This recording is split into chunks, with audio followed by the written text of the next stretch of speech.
Pastor Carlos Alberto, ex-presidente da Assembleia de Deus em Picos, Piauí, sofreu um processo disciplinar e por unanimidade os 415 pastores ligados à SEADEP que compareceram à Assembleia Geral Extraordinária decidiram por sua exclusão após o caso de adultério ter sido revelado. De acordo com a página Assembleianos de Valor, o caso veio à tona depois que o marido da mulher com quem o pastor estava mantendo um relacionamento extraconjugal divulgou um vídeo em que sua esposa saía do carro de Carlos Alberto. O presidente da SEADEP, pastor Bezaleel Assunção, anunciou a exclusão em vídeo divulgado nas redes sociais e citou a passagem bíblica da carta do apóstolo Paulo aos Efésios 4 versículo 1 em seu comunicado. Um lamentável caso de adultério envolvendo um pastor foi revelado na Convenção da Assembleia de Deus no estado do Piauí, SEADEP, e por unanimidade a entidade decidiu excluí-lo. O anúncio foi feito pelo presidente da entidade. Ele já havia se envolvido em polêmicas por estimular jovens para beijar gostoso. A convenção vem a público comunicar o resultado da Assembleia Geral Extraordinária 001-2023, que teve como acusado o pastor Carlos Alberto, então presidente da Assembleia de Deus em Picos. Com tristeza no coração, informamos que após ouvir o parecer final do Conselho de Ética e a defesa do pastor, através de seu advogado, Dr. Marcos Neiva, foi votado por unanimidade o desligamento do referido obreiro da Convenção Estadual, disse Assunção. Antes da decisão, o pastor Carlos Alberto teria se mobilizado para processar a SEADEP por rejeitar o afastamento, pedindo sua reintegração ao cargo de presidente da congregação em Picos, mas a justiça indeferiu o pedido. Neste momento, a nossa preocupação é com a vida espiritual da Igreja Assembleia de Deus em Picos, bem como o desligamento do irmão e de sua família, por quem pedimos que orem fervorosamente.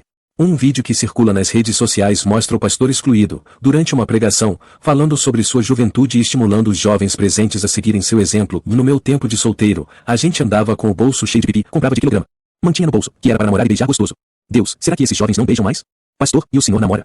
Oxe, e como? Diz o pastor. No tempo solteiro, a gente andava com o bolso cheio de pipi. Comprava era de quilo. Um bolso que era para namorar e beijar gostoso. Tinha que... Deus, será que esses jovens não beijam mais porque não usam... Me dá um house.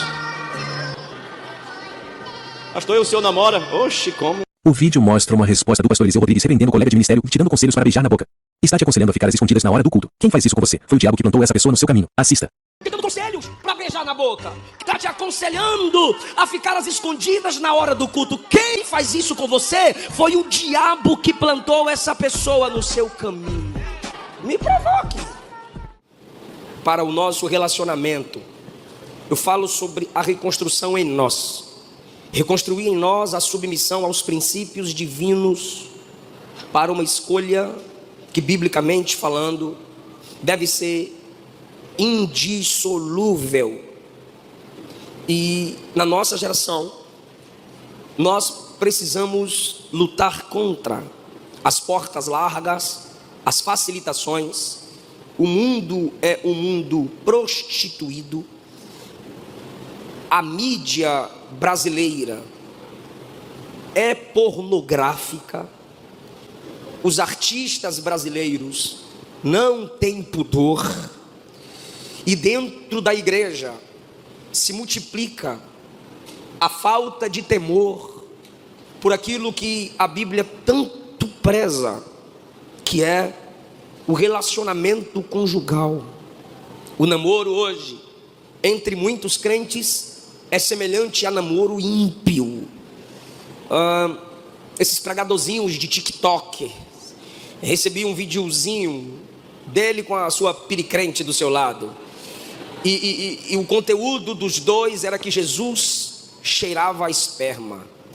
E ele começou falando: você sabia que Jesus cheirava a esperma? E a companheira dele diz, olha para a câmera e diz: sim, pois ele andava no meio de pecadores e prostitutas. E esse era o cheiro das prostitutas. E o conteúdo do vídeo a partir daí era que você pode manter relação sexual antes do casamento, pois a Bíblia em nada é contra isso. A Bíblia só é contra você manter relação sexual com várias pessoas, segundo eles. Gente que nunca sentou numa escola dominical, gente que não sabe o que é um curso básico teológico, gente que não sabe quais são os 4 fundamentos sobre as quais a Bíblia, de modo teológico, está construída: criação, queda, redenção e glorificação ou consumação. E é esse tipo de gente que está entrando na sua casa, na tela do seu celular. E é esse tipo de gente que às vezes quer ficar debatendo com a gente na internet. O net crente, o web crente, não tem experiência bíblica, não tem experiência com Deus. Então a gente precisa abrir a Bíblia. Nós precisamos resgatar os princípios divinos. O que é solteirismo? O que é cortejar, conquistar? O que é cortejar? Cuidar. O que é cortejar? Projetar o futuro com uma pessoa. Gênesis capítulo 24, em Gênesis capítulo 24 nós temos coisas que não podem voltar, mas os valores que nos são apresentados aqui nunca serão anulados por aqueles que têm princípios. Nós temos aqui uma cultura diferente. Você percebe o servo de Abraão com a mão debaixo da sua coxa, cultural. A coxa, símbolo da força do homem. Como ele está, eu preciso de sua atenção. Como ele está indo buscar alguém para se casar com Isaac, filho de Abraão, a simbologia da mão debaixo da coxa é a força do relacionamento de Isaac para gerar filhos. Ele está fazendo parte da aliança que Deus tem com Abraão e Isaac, ao colocar a mão debaixo da coxa de Abraão, como alguém que vai honrar a virilidade de Isaac, para que os filhos nasçam e a nação se desenvolva, como Deus prometeu em Gênesis 12, que através da geração de Abraão viria o Salvador, e através deste Salvador as nações da terra seriam abençoadas, porque esse Salvador enviaria a igreja a evangelizar em todas as nações. Então esse homem agora, os Coríntios, ele diz na primeira carta, capítulo 7, versículo 39, que o relacionamento cristão deve ser no Senhor, submetendo-se ao Senhor, sob a direção do Senhor, entre dois irmãos em Cristo. Então você percebe que o Gênesis já está nos apresentando princípios para o relacionamento de quem serve a Deus. Amós capítulo 3, versículo 3, andarão dois juntos se não estiverem de acordo. Esse plano que Isaac vai seguir em não se relacionar com mulheres cananeias ímpias, sem princípios e que entristeceriam o coração do pai, Sansão deveria seguir e não seguir os Juízes 14. E por Sansão não ter seguido esse princípio, o herói morreu como palhaço, sendo motivo de riso para os inimigos de Deus. Eu não quero que você durma nessa mensagem. Se dormir eu vou aí te acordar, é sério. Que depois fica aí namorando errado e a culpa vai ser de Deus. Lá na frente vai querer orar, fazer campanha para quebrar suas escolhas.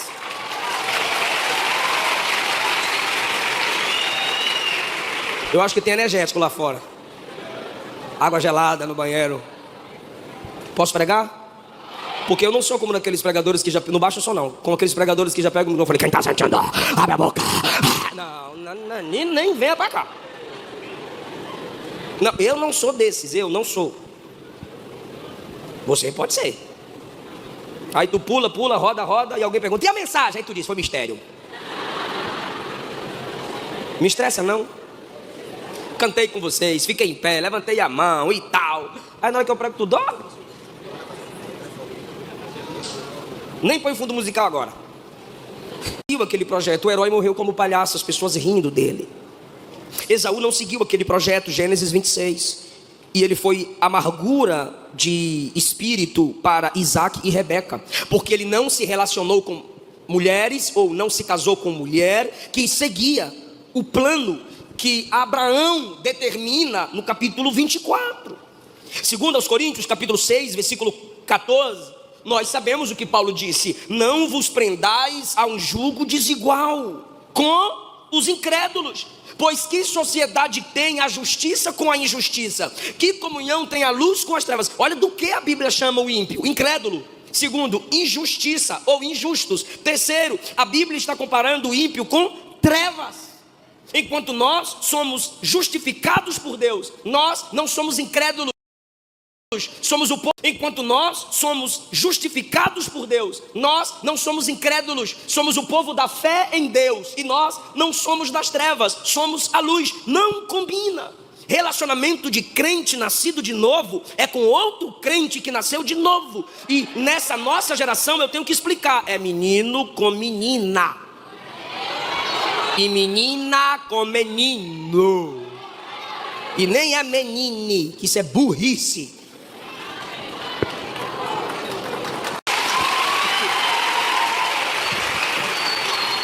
Levítico 18, 22. Nenhum homem deverá ter relação com outro homem. Deus detesta isso. Romanos 1, 26 e 27. Por causa das coisas que essas pessoas fazem, Deus as entregou às paixões vergonhosas. Pois até as mulheres, perceba o susto de Paulo, olha para cá, até as mulheres.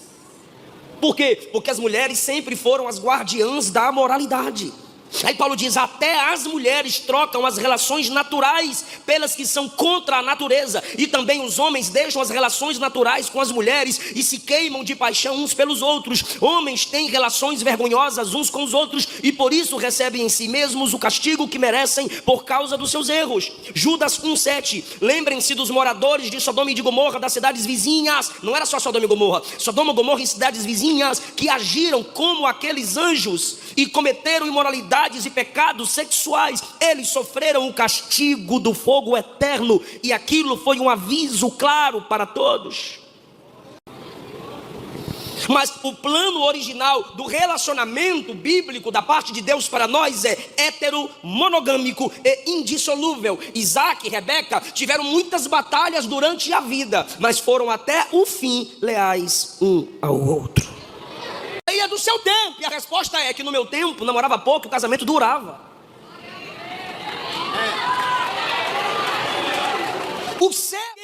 Quem é esse servo Eliezer? Ele é um servo conhecido. Ele iria buscar e trazer a moça com segurança. Ele era um homem experiente. Ele já era o servo da casa, o mais velho da casa. Versículo 2, abre a Bíblia, abre aí. Versículo 2, o mais velho da... Tem gente que não abriu a Bíblia, pode abrir. Pode abrir. Versículo 2, ele aí, Eliezer, o que? O servo mais? Me ajuda, o servo mais? Ou seja, era alguém experiente. E hoje poucos dentre nós querem ouvir conselhos dos mais velhos para os relacionamentos. Ah, pai, ah, coroa, ah, pastor, ah, tia, ah, líder. Isso aí é do seu tempo. E a resposta é que no meu tempo namorava pouco, o casamento durava.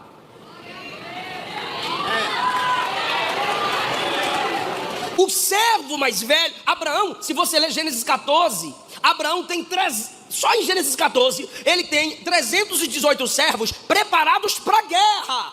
Era muitos servos que ele tinha. Dentre tantos servos, para o casamento de seu filho, para trazer a moça, ele escolhe o mais velho.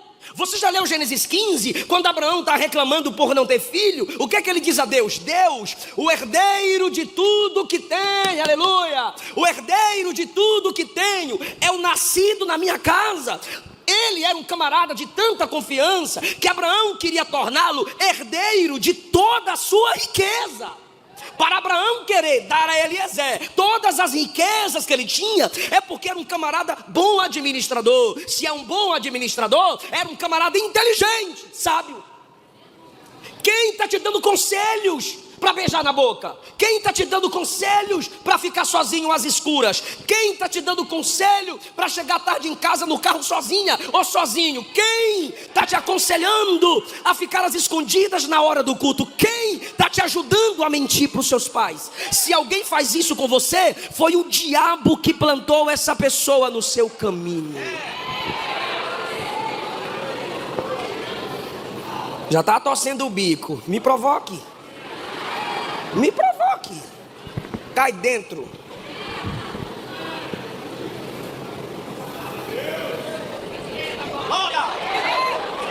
Jure que você não vai deixar meu filho se casar com mulher cananeia. Ele está dizendo assim: eu estou quase morrendo. Você é o mentor, você é o mais velho, você é o sábio, me ajude com isso. E o servo disse: chá comigo.